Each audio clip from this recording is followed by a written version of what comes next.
Olá, o Observatório.com está na web. Eu sou Manuel Marcondes Neto. E eu sou Vitória Rosa Cruz. Vamos ao destaque do portal OCI. Dessa vez a gente vai falar da coluna da Franciane Barbosa, cujo título dessa vez é Mirou nos pequenos, acertou em grandes resultados. Eu fiquei muito curiosa de cara com o título, aí mergulhei no texto. A gente estava até comentando aqui nos bastidores que assim eu fiquei fascinada. Eu realmente achei muito legal, porque num primeiro momento eu achei que ela estava indo na contramão. Porque a gente está falando de muita visualização, muito seguidor, tudo muitos números, né? Aqueles que você olha e fala, caraca, o cara é ótimo, para não falar aquela outra palavra. E ela fala justamente que tem empresa mexendo com gente pequena, que tem pouco seguidor em rede social, mas que engaja muito, que o percentual de engajamento é muito grande. Ou seja, a gente nessa era digital muda muito rápido. Primeiro já existia essa imagem de muitos seguidores, muitos likes, e de repente já deu uma reviravolta e tem empresa que percebeu que investindo menos, financeiramente inclusive, tem o cara que atende a sua demanda. Revolução digital já, né, professor? A revolução digital ainda não terminou, né? É uma revolução longa, né? Enfim, se não tinha o conjunto Revoluções por Minuto, É. RPM, muito bem. É, a coluna da Franciane, ela parece que vai na contramão, né? Por causa daquelas outras que a gente já comentou aqui, das métricas da vaidade, não é? A pessoa quer ter muito seguidor, muito like e tal. E que essas métricas são até fraudáveis, né? Enfim.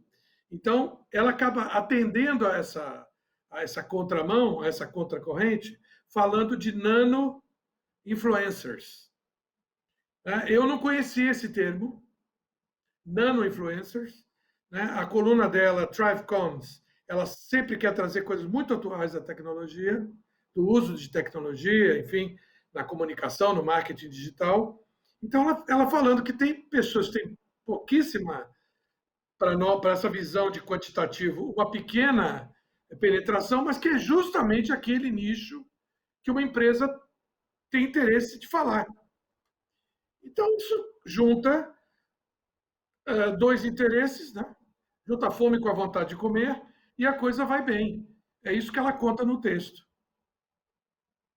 E o que é muito interessante é que a gente já falava de nicho há algum tempo na comunicação, a gente não falava mais de massa. E até que a rede social deu essa falsa ideia de massa, mas que não é. Aqui mesmo no Observatório a gente já falou dessa bolha, cada um tem a sua bolha. O telefone escuta o que a gente fala, tem gente que tem essas teorias que não são bem teorias, enfim, vamos deixar no ar, aí cada um tira suas conclusões. Então a gente está na nossa bolha. E quem é essa bolha? Essa empresa quer atingir esse público específico, essa persona. E eu acho muito legal que ela também consegue colocar em tópicos, analisando, né, por que esses nano-influencers eles são importantes. Ela coloca, eles constroem mais confiança, cabem em orçamentos enxutos, tem mais taxa de engajamento que no Instagram é pequena, então o pequenininho para o pequeno faz diferença, auxiliam ganho escala, geram vantagem competitiva para a marca e, bom, ela ainda bota um case. Ou seja, ela ilustra muito bem esse percurso que eu acho que para quem trabalha com rede social e lê aí o observatório, vale super a pena, né, ler melhor o texto, ler cada detalhe, inclusive entrar em contato com ela, bater um papo, porque é bem curioso o texto. Olha, e a gente precisa sempre estar refletindo sobre o que a gente faz. Não é? A gente tem que tomar cuidado para não fazer coisas mecanicamente. O próprio observatório, que é uma atividade bastante artesanal, como dizia a minha orientadora na USP, a Margarida Kunsch, é um trabalho de artesania intelectual, quer dizer, é uma construção. Nós mesmos aqui, trabalhando aqui, cada programa é um diferente e a gente se esmera em fazer o melhor possível.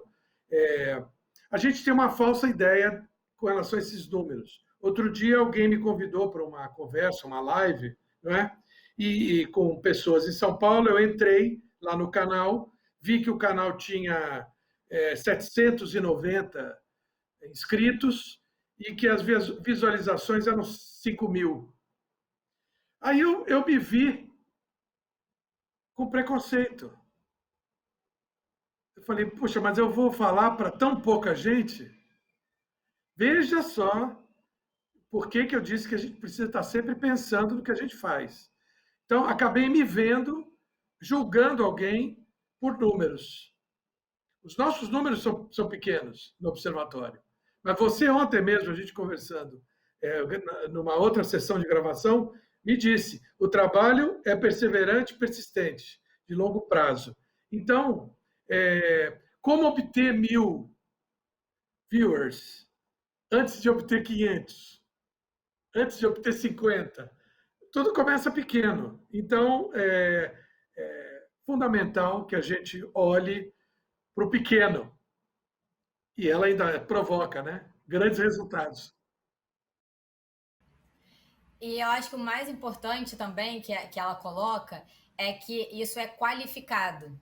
Então, o que adianta você ter 1.000 que não absorvem o seu conteúdo, ou que não vão querer saber daquela marca, ou que não vão assistir o ACI e vai ser útil para a caminhada dessa pessoa, do que se você ter 500 que vai tocar num ponto, que vai fazer a diferença, que ele vai compartilhar porque ele sabe de um amigo, de um colega, de um chefe, de um líder, que esse conteúdo vai fazer a diferença para a organização. Então, acho que esse é um ponto muito importante. Não aqui defendendo nós, porque a gente tem pouco, ou enfim, não é esse o ponto. É a gente falar, saber que está falando com a pessoa certa e atingindo o público certo. Até porque, venhamos e convenhamos, a tecnologia afastou as pessoas. Apesar de aproximar, afastou. A gente vem falando isso aqui também bastante. Eu acho que esses nano-influenciadores, eles vêm nessa contramão do querer estar próximo mesmo de quem está distante. Então, sou eu próxima de um produtor de conteúdo aqui do OCI que está em São Paulo, mas a gente consegue ter uma troca qualificada,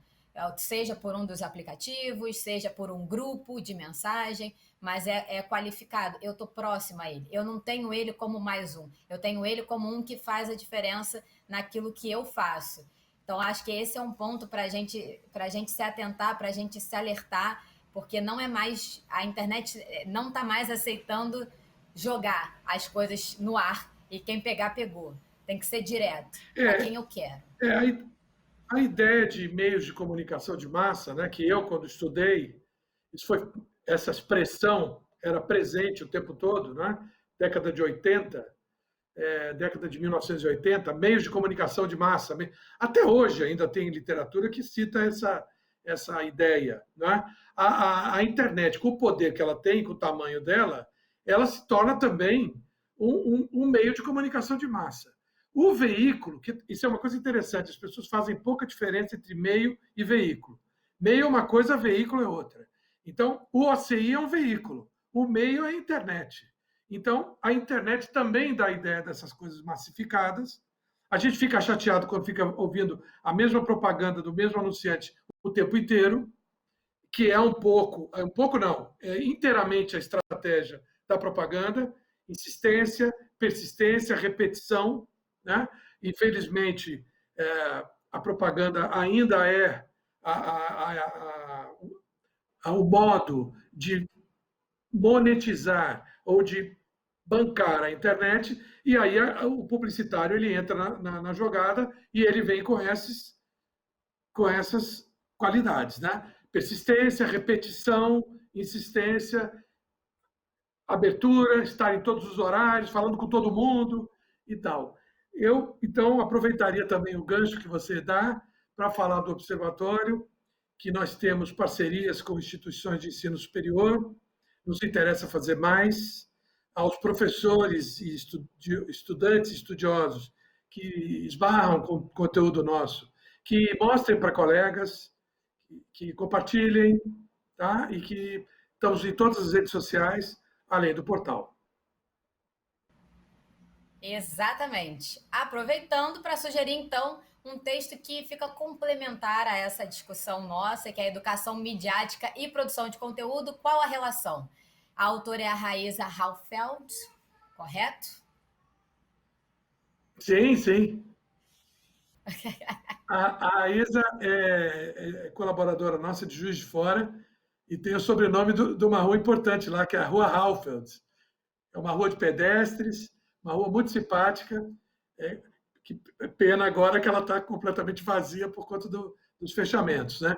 Mas eu morei lá, trabalhei em Juiz de Fora, sugiro, quem não conhece, conheça a cidade. É uma cidade de estudantes, tem a Universidade Federal de Juiz de Fora maravilhosa, já tive a oportunidade de palestrar lá. Enfim, recomendo.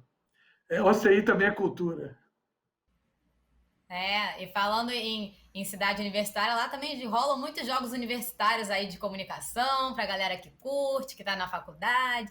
Deve ter uma galera que conhece bem, sabe? Então vale super a pena a leitura do texto. É um texto curto e ela traz, o que eu acho interessante é que ela traz provocações, ela não traz soluções. Então ele realmente fica reverberando e vale super a pena a gente refletir sobre o propósito de estar, então, usando a internet como meio para passar aquilo que a gente quer passar. Vale super a pena a leitura desse e de muitos outros textos lá no portal OCI. Visite, siga a gente nas redes sociais, como o professor falou aí, e continue, se inscreve aqui também, porque aí toda vez que pintar um vídeo novo, você vai ser avisado e a gente vai trocando ideia.